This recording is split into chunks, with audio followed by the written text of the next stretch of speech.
Miqtë Prizmës, nga dje dhe sot, ose më mirë themi këto 12 orë, ka nisur një luftë e cila sigurisht mund të përshkallëzohet në mënyrë kritike. Para 2 ditësh, Agjencia Atomike lajmëroi që Irani është në fazën e fundit përmbyllëse të prodhimit ose krijimit të aftësisë, pasurimit të uraniumit deri në atë pikë sa të prodhojë dhe bombën atomike. Mbetes ke faktori 20% dhe shumë pak duhet që pastaj kjo fuqi rajonale e armatosur një popullsi prej 80 milionësh e besimit musliman shit dhe në çundimin e një tiranokracie teokratike, siç janë ajo e Ajetollave, të bëhesh edhe me armë bërthamore. Kjo sigurisht nuk është e pranueshme edhe për botën perëndimore, nuk është e pranueshme fare për Izraelin, dhe po ja shpjegoj pse, por dhe për vendet arabe aty për qark të cilat janë gjithë të besimit sunit. Si Arabia Saudite, Katari, bile edhe Turqia, Jordania e tjerë. Por për Izraelin është në mënyrë të qartë e papranueshme dhe sigurisht ai veproi. Pse është e papranueshme, është shumë e thjeshtë. Irani e ka shpallur vend të djallit, vend për tu eliminuar, për tu zhdukur nga faqja e dheut Izraelin. Është e thënë, është e pranuar dhe sigurisht ka punuar qoftë me Hamasin, qoftë me, po themi, organizata tjera terroriste, të cilat kanë vepruar në Siri, në Jordani, më pak për rripin e Gazës, West Bank. Dhe normalisht që Irani përbën një rrezik të jashtëzakonshëm edhe në parimet teokratike, po dhe ideologjike dhe ushtarake politike për Izraelin. Izraeli tash është akuzuar për gjenocid në Gaza, bën paralajmërimin e fundit dhe ky paralajmërim bie në vesh të shurtër dhe merr një sulm me dron edhe me raketa për të gjitha vendet kritike ku ndihmohet për të dalë uraniumi i pasuruar në vende laboratorike, ushtarake, një sulm nga brenda. Mossadi në mënyrë të shkëlqyer dërgon drone nga vetë Irani, edhe me anë të një makine të kamufluar edhe raketa, duke qelluar me një precizion të jashtëzakonshëm dhe arrin jo vetëm të dëmtojë këto objekte ku presupozohet ndihmohet në prodhimin e uraniumit, centrale të ndryshme, laboratore dhe vende ushtarake të fshehta të Iranit, por vret edhe disa udhëheqës të shtabit përgjithshëm të mëdhej ushtarak. Dhe midis tyre dhe disa shkencëtarë. Sigurisht to ushtarakët mund zëvendësohen, por shkencëtarët nuk zëvendësohen. Dhe ky sulm ishte i lajmëruar në disa vende të botës, lajmëruar në Shtetet e Bashkuara të Amerikës, por edhe në vendet e 3-4 vende të rëndësishme, siç mund të jetë për shembull Britania e Madhe, Franca, ka mundësi që të jetë lajmëruar edhe Gjermania dhe Italia. Fuqi ushtarake të mëdha, dhe ka mundësi që të jetë lajmëruar pavarësisht se bën një lojë dyfishte edhe Rusia. Sigurisht situata gjeopolitike e Iranit aty në miqësi me Rusinë. Rusia merr dron nga Irani dhe raketa. Dhe ndihmon për shumë element tjerë dikur në mënyrë të fshehtë edhe për centralet bërthamore. Por keqësimi i Iranit, sidomos në xhirin persik, sidomos me sauditët dhe Kuvajtin, me Irakun vetë, e bën të ndërlikuar situatën. Irani duket sikur, por nuk është mirë as me Turqinë. Ai identifikohet si vendi që përgatit terrorist.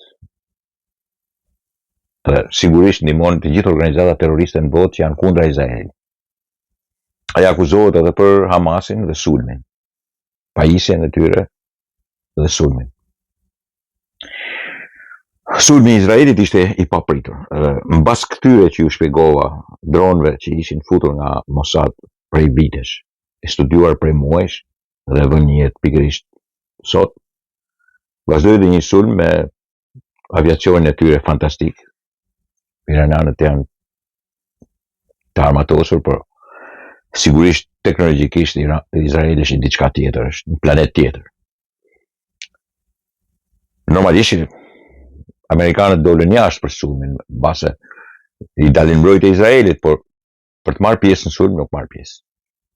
Dhe normalisht Netanyahu doli në konferencë shtypje dhe po e sulmoi dhe asnjërimet pse e kemi sulmuar. Ne nuk do lejojmë kurrën e kurrësh krijimin e bombës atomike nga një fuqi e tillë terroriste. Dhe ne do bëjmë çmos, duke vazhduar me ja, duke marrë përsipër edhe konsekuencat. E konsekuencat janë që Irani do godit Izraelin dhe sulmi nuk priti gjatë. Mas 4 orë filloi një sulm masiv me raketa dhe me dron nga Irani drejt Izraelit në Jeruzalem dhe Tel Aviv mbi popullsinë. Duhet të themi që Izraeli ka qelluar vende strategjike ku prodhohen armë dhe 7-8 vende ku ishin ushtarak dhe shkencëtar, duke mos vrarë më tepër se 20 vetë. Kurse Irani gjuan me raketa në popullsinë më të dëndur të Izraelit. Por Izraeli ka mbrojtjen fantastike. Sigurisht do të ketë dëme, e kanë marrë përsipër. Sigurisht kanë rënë disa prej raketave. Pjesa dërmuese 99% ta eliminojnë, por ky sulm me 100 raketa dhe ndoshta edhe po aq dron, është një sulm kaq i madh sa edhe mbrojtja më e mirë ka nga një kalim. Dhe vetë ato copat që bien shkaktojnë dëme, por ata janë mësuar që të jetojnë në luftë dhe sigurisht futen nëpër bodrume dhe fshihen duke pasur minimumin e dëmeve. Në këtë rast ndërhyn edhe presidenti Trump e thotë nëse vazhdoni kështu Iranit nuk do mbetet asnjë nga jush.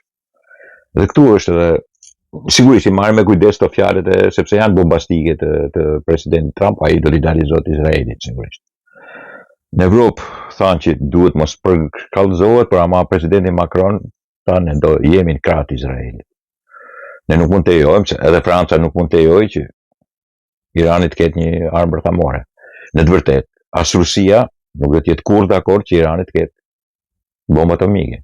Nuk do të jetë asnjë fuqi tjetër aty në rajon që të jenë me armë të bërthamore iraniane, sepse sigurisht pastaj ata nuk do të pyesnin më, do të shkaktonin kriza mas krizash.